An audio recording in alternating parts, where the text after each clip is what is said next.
This program contains true stories of rescues. All of the 911 calls you will hear are real. Whenever possible, the actual people involved have helped us reconstruct the events as they happened.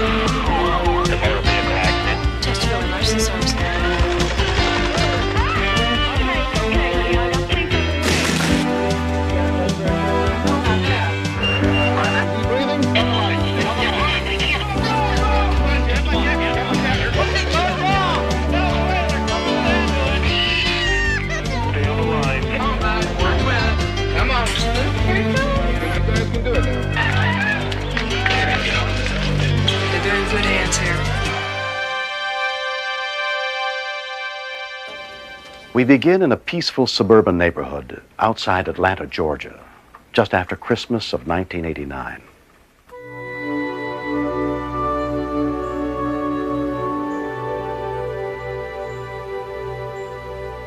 When I started crying and screaming, I didn't know what to do.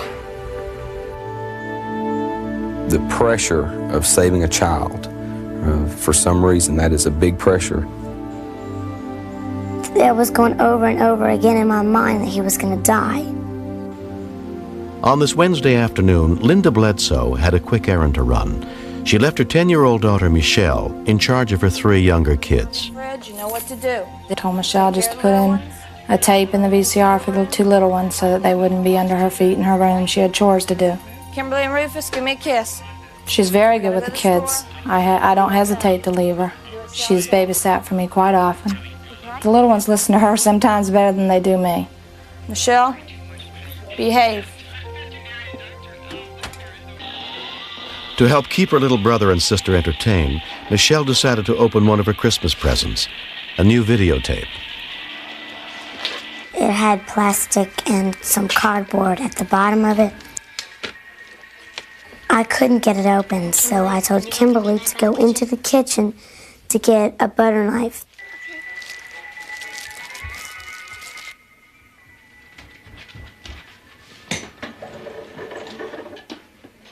In the meantime, I had already cut it open with my nail. Rufus, go throw this in the garbage.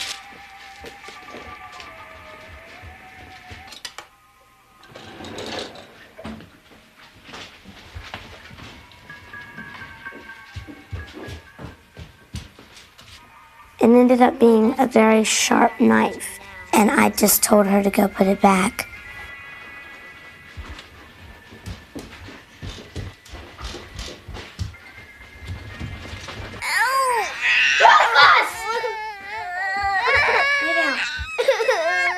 From upstairs, 7-year-old Jessica heard her brother's screams. What happened? He was stabbed right below the chest, and it was a deep cut. Don't let him move. I didn't know what to do because I was so scared. But then I calmed myself down, and I called my father.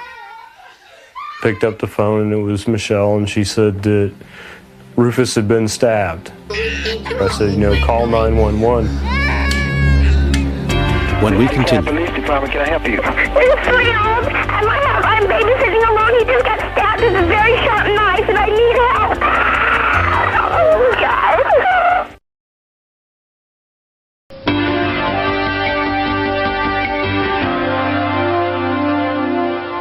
When 4-year-old Kimberly accidentally stabbed her little brother in the stomach with a knife, the responsibility for what to do rested with their 10-year-old sister, Michelle. Cab emergency 911.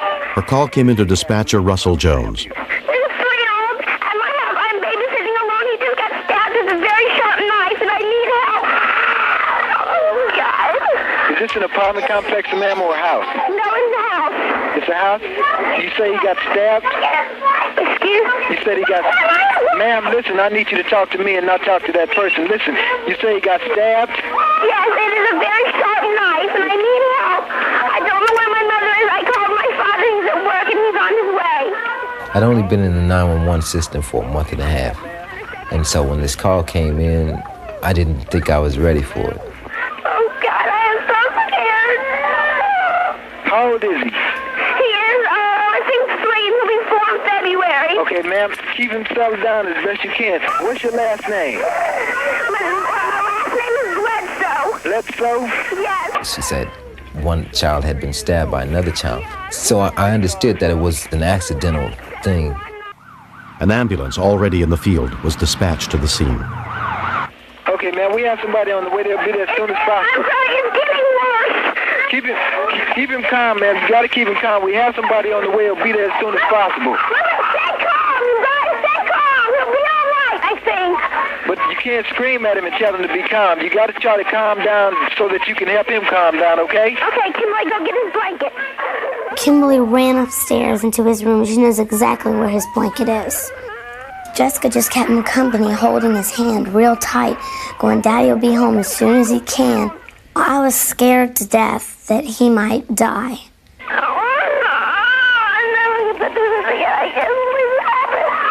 There's a point in the car where there's no talking, there's just screaming.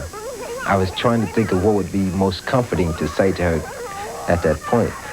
Being able to just pick and choose the right conversation to try to get this person's mind off that emergency, unfortunately, doesn't come really easily. Are you babysitting or something there? Yes, I'm 10 years old. I'm too scared. Nothing has ever happened like this before. Ma'am? Yes. Okay, we have the police and the EMS on their way. The first rescue workers to arrive were paramedics David Stevens and his partner, Kathy Moncrief. Children were crying, extremely upset. What happened, girl? What happened? The feeling in the air was just all in an uproar. He's right down the dining room. The emotions that are running through your mind, you have to do something quick. You've got to do something now. All of your energies are directed straight to this child to make sure this child is going to make it. Okay, Rufus, easy. He acted afraid of us and didn't want us to touch him, and it took us a minute to get on his level and get him in communication with us so that we could calm him down and, treat him in a rational manner. Officer Janetha Baines was on patrol in the area when she got the dispatch about the stabbing. When I first looked at the wound, I looked at how open it was and how deep it was. I had to keep the other children calm because they were crying and screaming, and there was not an adult there that could have kept them under control. Just breathe in real, real deep, all right? When we realized how bad it was, and we realized Rufus needed a children's trauma center, so we called for the helicopter. Police officer Jay Rosdick was patrolling DeKalb County from the air when he got the call. Our normal mission is police work, but we back up the ambulance service within the county. We know that anytime they call us, it's a life-critical situation, and so time is of utmost importance. Level consciousness. This was a very dangerous situation. The length of the knife, it could easily have lacerated the kidney, the aorta, the spleen, any number of organs inside the body that are real dense in blood. Additional officers were sent to the scene to help secure a safe helicopter landing zone in the front yard.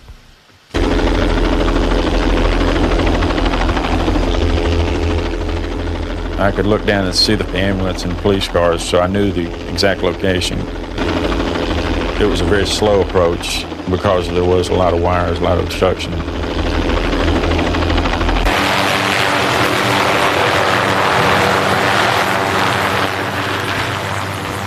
Within 5 minutes, the helicopter was on the scene.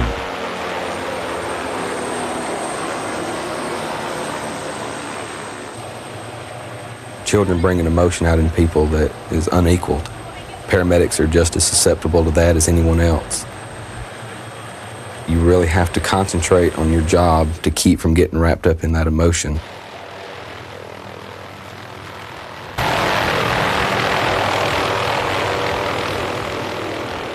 Rufus had already been airlifted out by the time his father and mother got home. When I saw the police officers and everything, I wasn't scared until I walked in and saw my daughter's face and found out from my husband what happened. My parents raised me so good that I don't know how to explain it. They raised me so good, and I'm really proud of them because without them, he'd be dead right now. 5 months later, after a successful operation, Rufus is on his way to a full recovery. Trauma surgeon Dr. Paul Parker explains. I think Rufus is a very lucky kid in a number of ways. One, that his knife injury was not more serious and that it didn't hit his heart or a major artery in his abdomen. He's also lucky that he got medical attention very quickly, and he's got an older sister who knows how to use a telephone. I think it's extremely important for any parent to teach their children about emergency situations, and 911's the answer. I'm glad Rufus is okay. I think Michelle saved Rufus's life. I got her by a knife, and now better now. I see a bond between all the kids, but probably more so between little Rufus and Michelle because they are the youngest and the oldest, and they do tend to favor each other a lot. He's a real crazy boy, but we all love him. We miss him if he was gone. Next. Corley was a murderer. He didn't have anything to lose, and I knew he didn't have anything to lose. You want to die?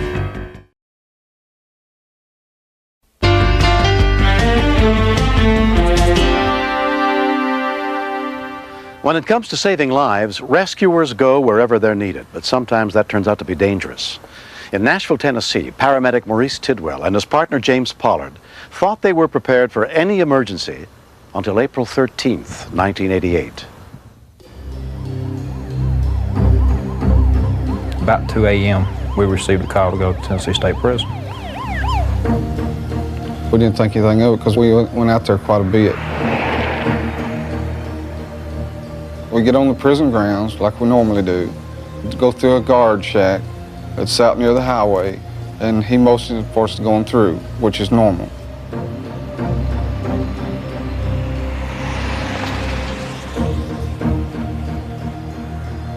We proceeded to checkpoint 1. That's the point where we go and pick up a guard to go inside the walls of the compound because we have to be escorted inside there. Normally, we have to wait to get a guard there, anywhere from 5, 10, 15 minutes, depending on what the problem is. That particular night, there was one standing in the parking lot waiting on us.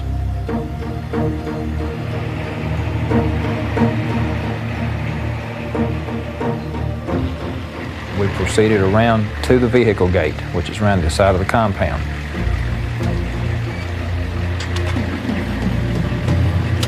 The guard got out of the ambulance, put his weapon in a bucket, and it was raised into the tower. They don't take their weapons inside the walls with them. At that point, the ambulance goes into what they call a vehicle trap. There's 2 gates. They open one, you pull in, they shut it, and then you're in between the 2 locked gates where they do a search of the ambulance. That particular night, we came up to the vehicle gate. Both gates were open. We were flagged on through. The ambulance was not stopped in the trap. It wasn't searched. Everyone was in such a hurry, it gave you the impression that one of the guards was hurt or sick real bad.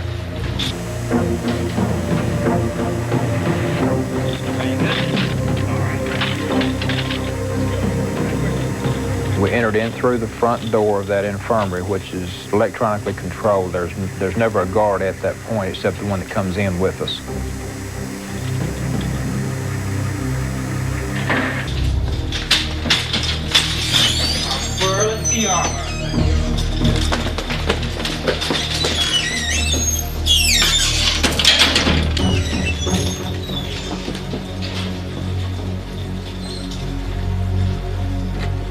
Once we got to the treatment room, we walked in and there's one man, Mr. Corley, who's in the wheelchair. Beside him is the nurse that's in the infirmary. I gave the first ambulance attendant vital signs that was unreal. He looked at me because he realized, hey, this man shouldn't be living with this kind of bogus information. So your chest is hurting you? Yeah. Listen up. Get up. We go into the ambulance. We're gonna act like nothing's wrong. And if you blow it, everybody's gonna die. I'll kill everybody in here. Take it easy. Get that stretcher over here now. Relax. The uncertainty of what the next action was going to be led everyone to be on edge. Get down now. Don't touch me, man. Don't touch me. Just trying to help. During a previous escape attempt, Corley had been shot and paralyzed when he killed a hostage. Get yourself over here, Bone. Just trying to help. When the gun's stuck to your head, you know that there's a crazy man that's holding it. You don't know if you're going to live the next minute. You don't know if you're going to see daylight. Everybody keep it cool. Just walk in the park. All right. Take it easy. You take it easy. The second inmate, Mr. Driver, said that he was going as well. And if any questions were asked of why he was going out, that we were to tell him that he was going to help load the patient. Both prisoners were convicted murderers, serving life sentences in the maximum security prison. We passed one guard on the way, which did not question why we had 2 inmates and the nurse going out with us, which is not standard procedures. We only transport one person at a time, and prison personnel, the only one that goes with us is a guard. We never take medical personnel with us.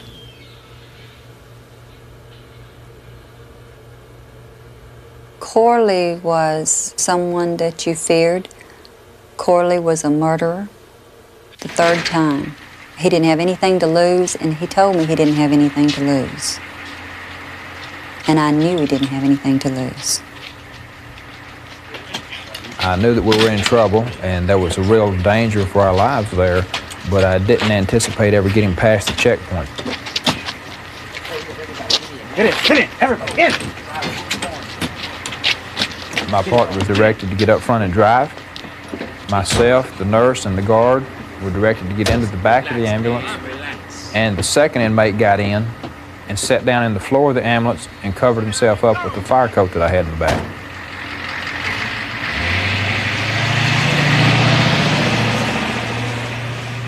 We're headed back to the vehicle entrapment area.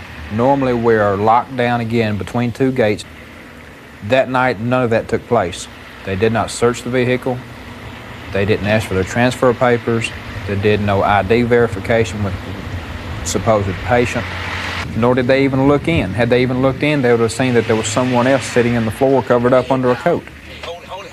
My partner started to drive off. Mr. Corley hollered at him to stop and do everything just like you always do. The guard got out of the back, went over to the tower area where the guard in the tower lowered his weapon in the bucket. When he got in, he handed it to Corley, and Corley turned around and gave it to Driver, which gave both of them the weapon. Come on, go! Once we got outside the trap, they had 2 weapons. Then the fear started setting in. I felt that they would do anything that they had to do to keep from going back. Think about slowing down, you understand?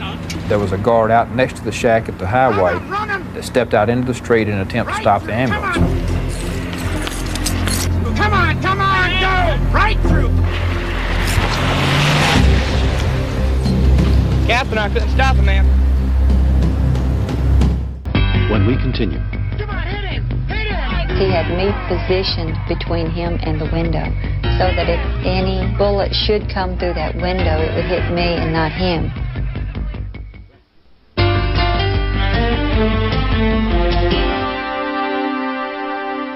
It had been only a few minutes since 2 convicted murderers hijacked an ambulance and escaped from prison with a paramedic, an EMT, a nurse, and a guard held hostage. The police had no idea where they were heading. Attention all cars, we've got a report ambulance number 19 has been hijacked from the main prison. 2 prison escapees have taken 4 hostages. These subjects are armed and dangerous. I was sitting on the side of the interstate. There was a possibility that the ambulance that was taken would come that way. Patrolman Michael Franks had heard about the escape on his police radio. Just a few minutes after I was there, the ambulance did come by me, and I fell in behind them.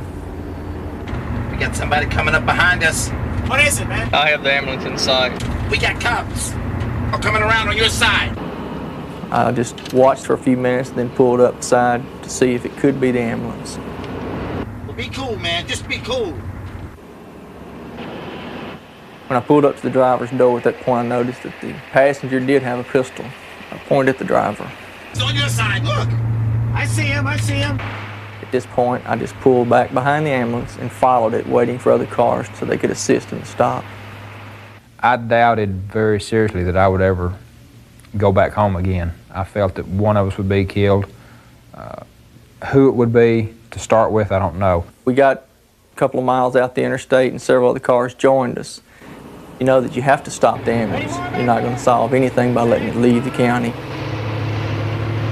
Come on, hit him! Hit him! Back there. Again, take him!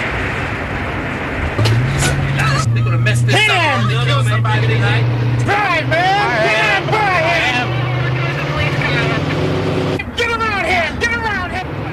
Get around this As I went in front of them, the car that was right behind me pulled up beside them on the driver's side.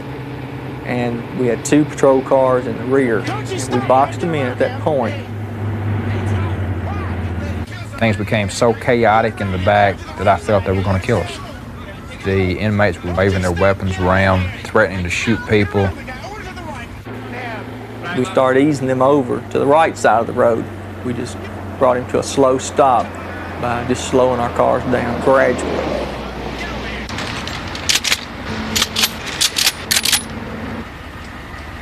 We contained them in the ambulance. The 2 that took the hostages had full control over everything.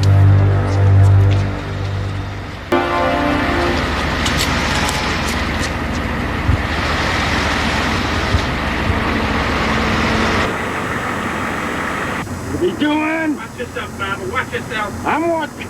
Boom, put some tape on the window. Cover the window. Corley said he wanted the windows covered up. He did not want the police officers to see how we were positioned inside that ambulance.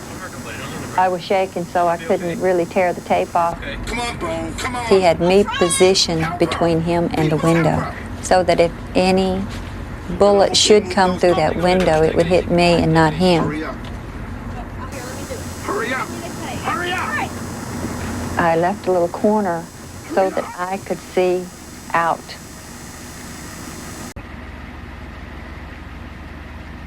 Once we contained them in the vehicle, Lieutenant Castleman and several other officers started arriving. This is Lieutenant Castleman, Police Department. Who am I talking to? Paramedic Tidwell. Okay, well, what do they want? They want the PD to get out of the way and let us take them down the road a piece.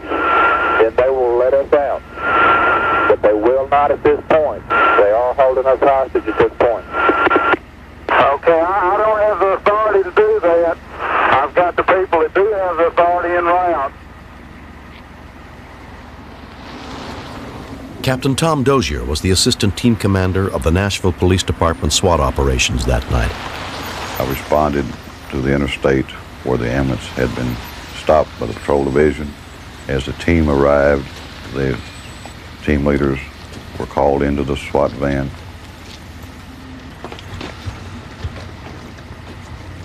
Lieutenant Ken Pence was the entry team leader. This was an unusual situation because of the extreme violence potential, the likelihood that the people were going to get killed inside, that they were going to start killing hostages. They were not your ordinary citizen. They had made the decision to escape from penitentiary, and they were on their way until the police department stopped them. Once we found out the entire situation, then we deployed our SWAT team in units. One unit is a gas team, one is a sniper team, and one is an entry team. Gas team will go with each sniper man. I want your entry team as close to the rear door as you can. If we need that key, use it. Go. We had a duplicate key, so we practiced opening the door on a duplicate ambulance. Do you know which way the key turns? Because a half a second turning a key could mean someone's life. The reason we could not use gas or didn't even think about it was the tanks of oxygen inside. We shoot gas, it sets something on fire, you blow up, you kill everybody in the ambulance. This was a tricky situation because the snipers had to worry about not having any of the hostages in line with the line of fire. The standoff had already been going on for half an hour when hostage negotiator Sergeant Nancy Fielder arrived on the scene. We work as a team because we consult each other. We call it a think tank. We use one primary negotiator. I played that part on this particular call, but it's a team effort. One, if we don't move the police car and get out of the way and let them go on their own, we've got it surrounded. Nobody's hurt it this time? Negotiators are in charge of the situation. Okay, ask him to pick up the mic and talk to me for a minute, please. He said to back the cars up and move away from us. He's not going to get on the mic.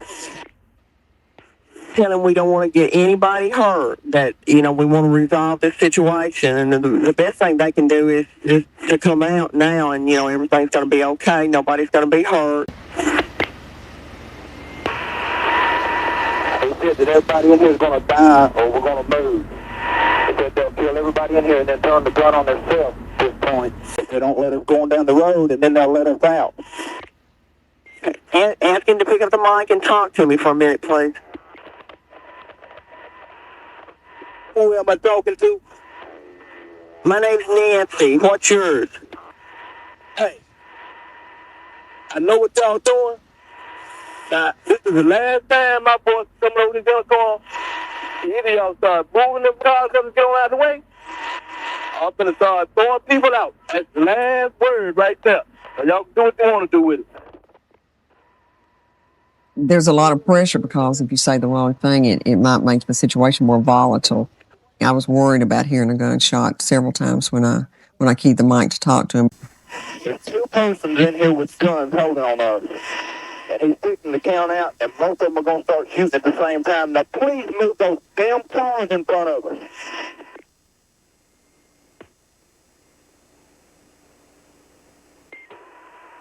I really don't have no desire to die tonight.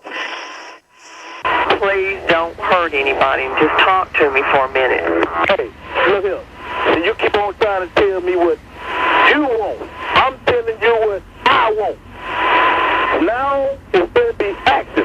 Body number one is on his way out.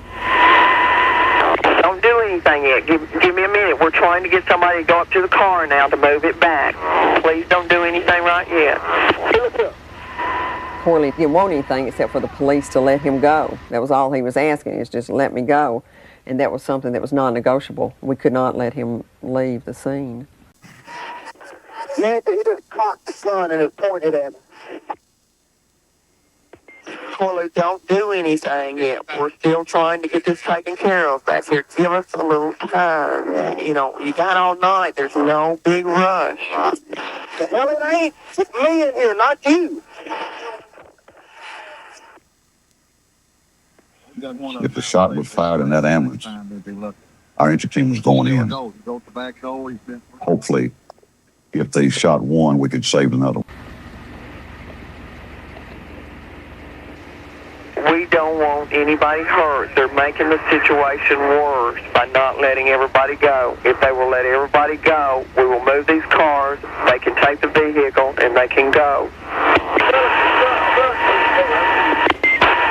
They said he'll let one person go if he moves those cars. Okay, tell him that we need for him to let the person go so we can move the cars. I told them I wanted Tidwell to be let go because he was the one I was communicating with, and he was under the most pressure because the gun was at his head, so it was very important to get him out because he was making the situation inside where the hostages were more hysterical because of his behavior. Nancy, please. Look, I'm begging. I've got a wife and 2 kids at home, and I'd love to see you again. How do you respond to a statement like that? There's no way you can respond to that when a hostage feels like they're fixing to be killed and it's going to be your fault.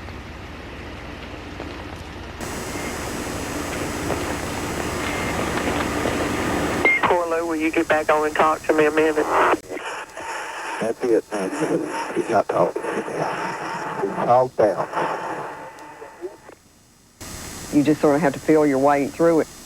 In this particular circumstances, I think probably being a woman might have helped me a little bit with Corley.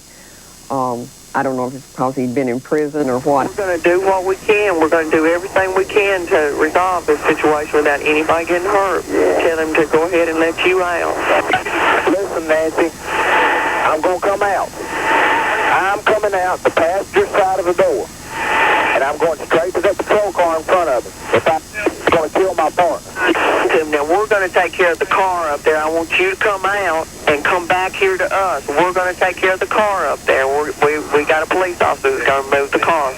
No, that's not the deal. The deal is I'm coming out and going straight to that car, or they're going to kill my partner. I can't have that. You're not going to put that monkey on my back to have my partner killed, and that be on my conscience the rest of my life. No way. I'm going to the car.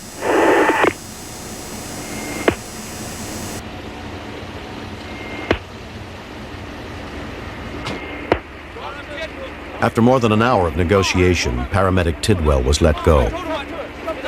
According to procedure, the SWAT team had to secure him until they could verify that he was not one of the escaped prisoners. Before I left, they told me, if we let you leave and they don't move those police cars and let us go, we're going to kill your partner. That was real hard to swallow. I mean, I really felt deep down that I knew they were not going to move those police cars.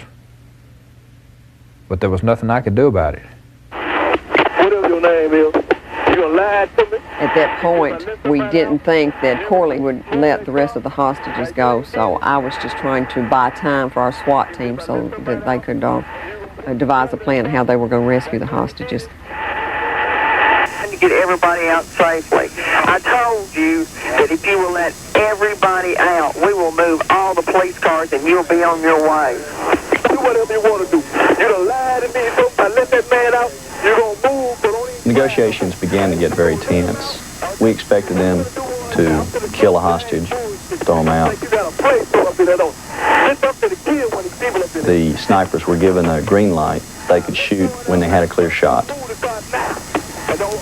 We expected that when the shot was fired, that when one of the hostage takers was killed, the other would turn his head toward the rear or toward the front.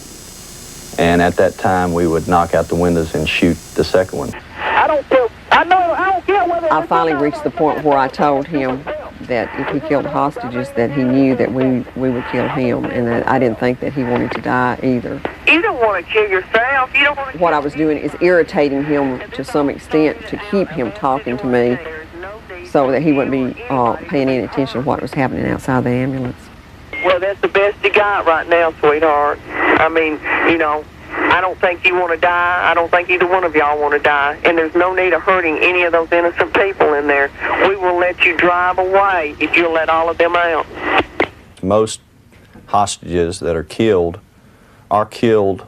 statistically during a hostage rescue. If we had to shoot someone, we wanted to make sure that it was the hostage takers only. Why don't all of you come out, give up, and we can solve this situation right now? There's no need of anybody. We fully expected and were waiting and calming ourselves for a sniper shot. We saw the paramedic reach under his arm and unlock the door. You're also hell-bent on getting killed. You don't want to get killed tonight. You don't want to kill yourself.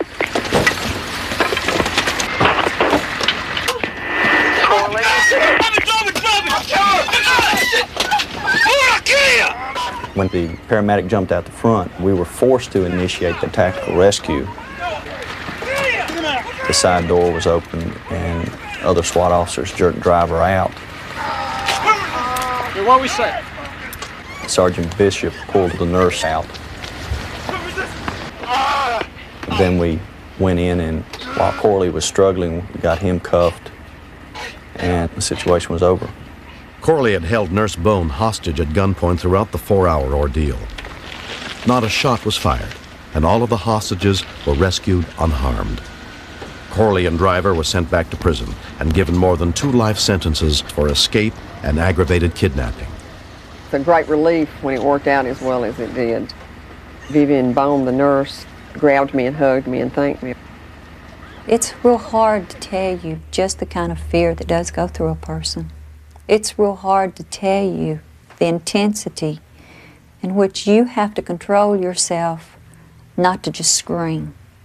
You have to draw on everything that you've got, everything that you know that's within you, just to cope with the stress at that time. I was amazed that no one got shot in the capture process. And I was amazed that I didn't get shot trying to escape. When Corley told the driver to go ahead and shoot me and throw me out, he was supposed to be counting to 3 and shooting. When he got to 2, I saw the SWAT team on the side of the unit. It felt like if I could get the door open and get kind of halfway out, then they would protect me. Negotiators in this incident really bought us a lot of time. We call them the mouth Marines because they really make it easier for the SWAT team. They get people to give up a lot of the time. I think overall that the police department did a very good job on this whole situation. Our negotiating team worked real hard and worked real well together. I think our SWAT team did a tremendous job. It was their expertise that got these hostages out, so most of the credit, I have always said, goes to them. I believe that we came so close to being killed that just to think about it sometimes is nerve-wracking. My most thankful part of it is that I'm alive, my partner's alive, the people that were innocent victims in it are still alive. Everybody's in custody, nobody's hurt. Next. I see the little girl run in front of the bus, and then I seen him put his bus in gear. Then I knew that he didn't see her.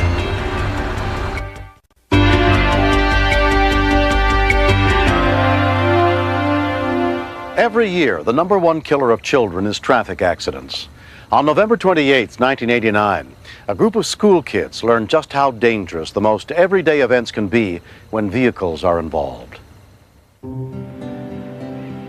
In the small town of Smyrna, Delaware, school lets out every day at 3:05 in the afternoon. And the kids hurry to catch their buses home.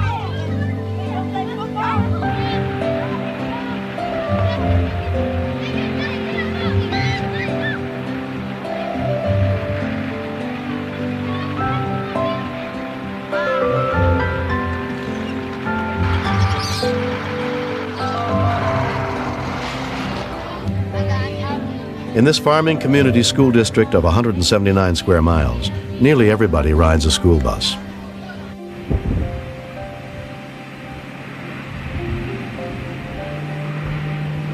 "32 kids rode bus number 13 that day, including best friends Brock Rogers and Jeff Still. Brock and I sit in the back and stuff, talking about girls and stuff like that. We met in church, then he moved here, and then we became friends. Angel, Nora, and John, the 3 little people, they sit in the front. Okay guys, turn around and face forward. Get your feet out of the aisle. On that afternoon, Charles Garber, a school bus driver for 6 years, was behind the wheel of bus number 13.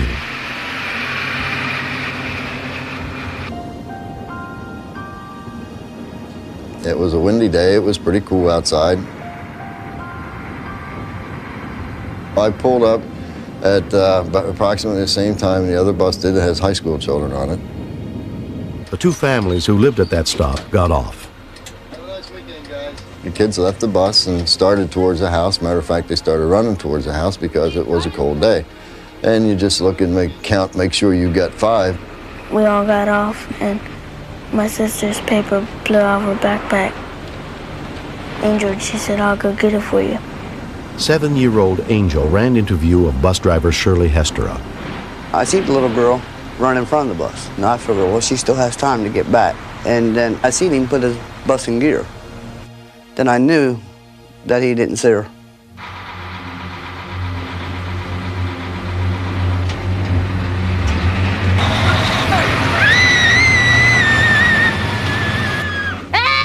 I turned around to see what Brock was screaming about, and then I'd seen that Angel was underneath the bus.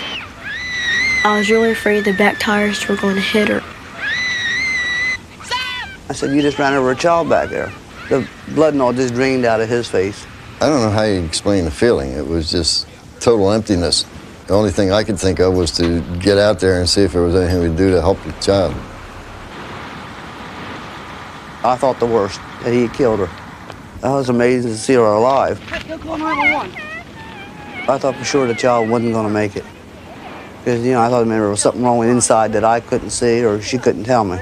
Holly Rogers ran to call for help. I was afraid that she was going to be paralyzed because she wasn't moving at all. She couldn't move. So I ran into the house and dialed 911. The call came in at 3:28 p.m. You have I need an ambulance. Where at? Road 139 near Kenton. What's the problem? Huh? What's the problem? There's been a little kid stuck by a bus. I ran down the lane to get the mother. She had the door open, and I said, Angel just got struck. I looked at him like he was kidding me or something. And then I saw that there were tears coming down his face, and I said, this is not a joke. And I just went running out there as fast as I could. Where on 139? If you turn off 300, coming Yeah, from right on Clayton? 139. It's a big white house with green shutters. You can't miss it. Which side? Is it right in the road? What? Right side. How far off of 300 is it? Because the area is rural, there are no house numbers. It was hard for dispatcher Bruce Ballard to pinpoint the exact location of the accident. It's right. Wait. You got to calm down, okay? Yes. I can't get the information I need if the person on the other end of the phone is excited. So we have to do everything we can to get the information. And if part of that is getting them to calm down, then that's what we have to do. Yeah. Okay, how far down 139 is it? It's a big white house on the right. It's not even half a mile. Where's the child now? She's laying right outside. Is he breathing? Yes. How old is he? She's 7. 7? What's your name? Holly Rogers. Okay. Okay. You know, look out for everybody. Okay. All right, bye. An ambulance was immediately dispatched. I was imagining the worst, of course, on the way out there, and I was glad to see her all in one piece anyway when I got there. Calm down. We gotta be calm for her. Her mother was great. She calmed right down. As me being a mother, I don't know how I would have done it. I think they probably had to take me away from her in order for me to calm down. She said that she hurt so bad that she just wanted to die. And I told her, I said, you don't want to die. Just to see that baby lay there like that. We'll be here in a few minutes, okay? EMT Jeff Eisenbray and his partner arrived within 10 minutes. I have kids of my own about the same age as the little girl who was injured. Knowing that she's on a school bus too at that same time of day, you're thinking that, hey, this could have been mine. Someone run over by a vehicle can have some very, very serious injuries.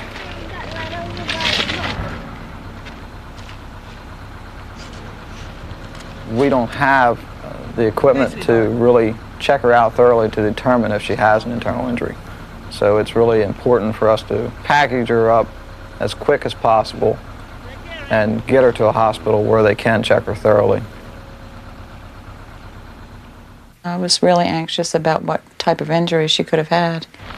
If, you know, her organs were crushed and if any kind of permanent injuries were done. Angel's stepmother, Karen Swartz, rode with her to the hospital, where she was examined by Dr. Edward Krisaloff. On the basis of her physical examination, it appeared as though she was very lucky, and her only injury appeared to be a fracture in the anterior portion of the pelvis. And so I was surprised to hear that a little girl had been run over by a school bus and yet seemed to have escaped from any type of serious injury. 4 months after the accident, Angel has fully healed. Well, I feel dumb because I did something really stupid, running after a paper when the bus was in motion. Angel's a pretty tough kid. She's been through a lot. She was born premature and only weighed 2 pounds when she was born. So she's used to having a struggle, and she's really good at bouncing back. Angel gives the credit to her stepbrother. I think Jeffrey is a real hero. If he hadn't saved me, I would be down dumps. I would be dead for another word. No, Professor Plum. We're very proud of Jeffrey, and we're just thankful that he was there and did what he did. Because she would, if the second set of tires had gone over her little body, I don't think she'd be around today. I really feel that way. Sometimes I'm a little embarrassed because kids will walk by me at school and go, "Hi, hero," stuff like that. It makes me embarrassed and stuff. But when my relatives talk like that, I mean, it makes me feel better because they don't say it in a smart way. For Charles Garber, it hasn't been easy coming to grips with what happened. Immediately after the accident, I felt I wasn't sure this is really what I should be doing. But I had a lot of support from the parents on the bus run. I had 2 or 3 of them come up to me at the scene of the accident. One lady even came and gave me a hug, and she says, "Don't let this let you stop you driving the school bus." In order to prevent accidents like Angel's, Delaware is going to test motion detectors on buses that would warn drivers when something is in their blind spots. But kids still have to be careful. Kids should know that when you're coming off the school bus, you should get away from the bus. Don't run up, because the bus driver can't see you. And that'll cause a bus accident like I had.